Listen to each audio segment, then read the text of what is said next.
explain the finer points of law involved in this process of arresting people who are violating the protocols. Alam ho ninyo, ang persons of authority is the president, the barangay captains, and the mayors.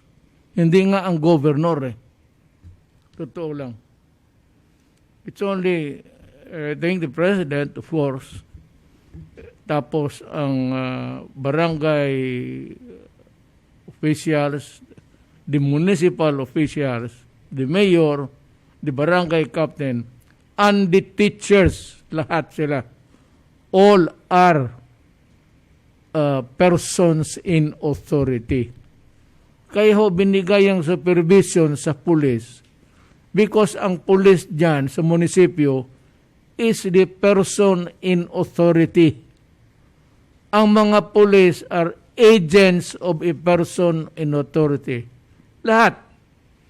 Baski si PNP chief is only an agent of a person in authority. He is not a person in authority.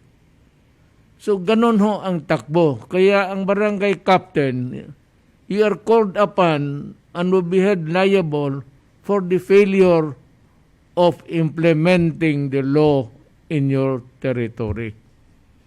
Yan ho kasi magsabi, bakit bigay sa amin yan? Anak ng, hindi ninyo alam, yan.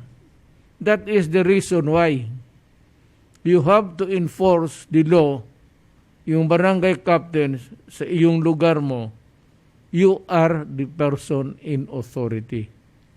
Kaya nga makipag-away sa inyo, kung in addition sa nasugatan kayo, it could be a direct assault.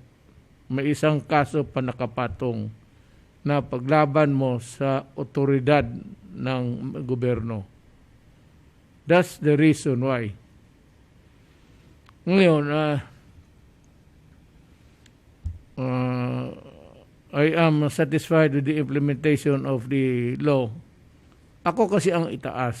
So ako ang magsabi. But, the guidance and everything, direction, should be followed by the persons in authority. Tayo. Tapos, down sa inyo. Sa bababa. Yan ang ibig sabihin ng batas dito.